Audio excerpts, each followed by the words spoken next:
أعوذ بالله من الشيطان الرجيم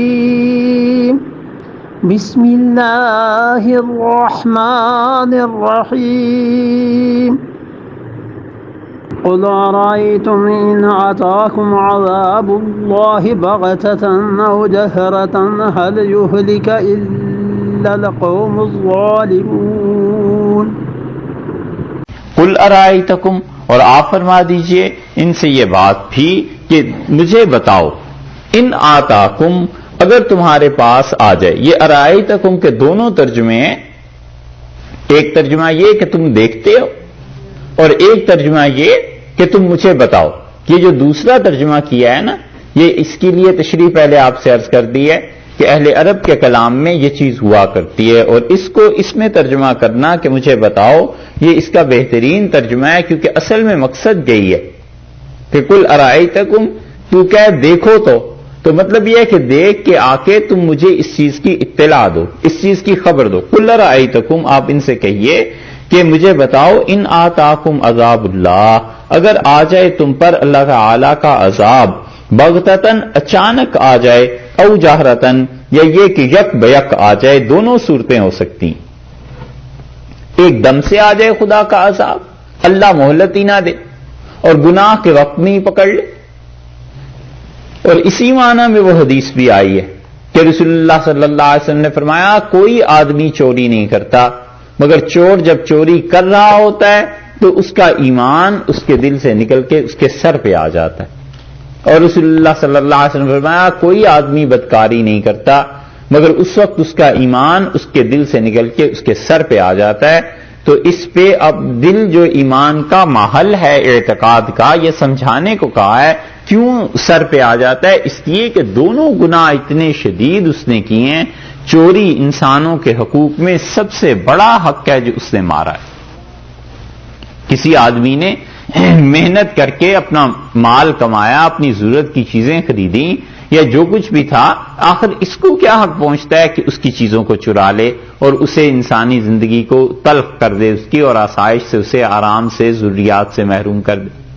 اور دوسری طرف اللہ کا سب سے بڑا حق ضائع ہوتا ہے کہ اللہ نے فحاشی کی یہ انتہا تھی جسے اللہ نے حرام کیا تھا، کیوں اس نے ایسا غلط کام کیا؟ تو حدیث میں آیا ہے کہ ایمان اس کے سر پہ آ جاتا ہے۔ اب وہ جو ایمان سر پہ آ جاتا ہے، اس کی وجہ بہت لوگوں نے لکھی ہے۔ ابن عربی رحمۃ اللہ علیہ کہتے ہیں اس لیے سر پہ آ جاتا ہے کہ حقیقت میں خدا کا عذاب اس آدمی پہ اب نازل ہو جانا چاہیے تھا، ایمان آ جاتا ہے کہ اللہ میں ابھی تک ہوں، یہ جتنا بھی گناہ کر رہا ہے یہ تیری اپنی شریعت کے مطابق کبیرہ گناہ ہے نا، لیکن پروردگار مومن تو ہے، مجھے دیکھ لے اور اس کو عذاب نہ دے۔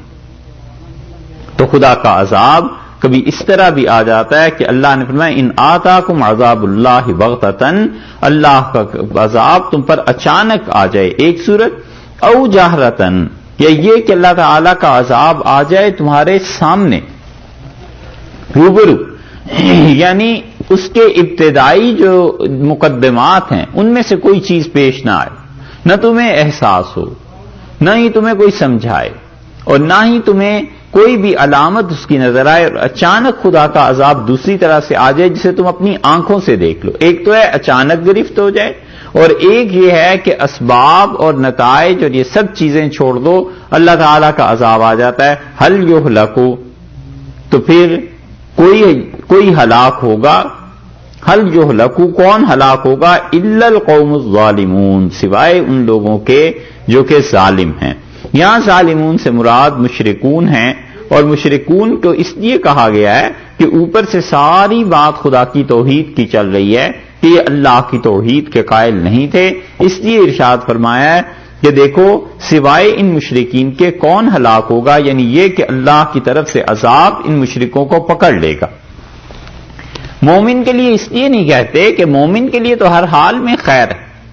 اگر عذاب بھی آیا ہے تو بھی اس کے گناہ معاف ہوئے، عذاب بھی آیا ہے تو بھی اللہ تعالیٰ نے اس کے ساتھ یہ تو کم سے کم کیا کہ آخرت میں جتنی شدید چیز ہونی چاہیے تھی وہ تو نہیں ہوگی، اللہ تعالیٰ نے اس پہ یہ بھی مہربانی کر دی۔ اسی لیے جو چیزیں مومن کے گناہ کو معاف کراتی ہیں ان میں بہت سی چیزیں ہیں جن میں سے ایک عذاب قبر تک بھی ہے کہ قبر کا عذاب بھی خدا سے گناہ کو معاف کرانے والی چیز ہوتی ہے علیہ باللہ. لیکن یہ کہ بہرحال مومن دونوں صورتوں میں فائدے میں ہے.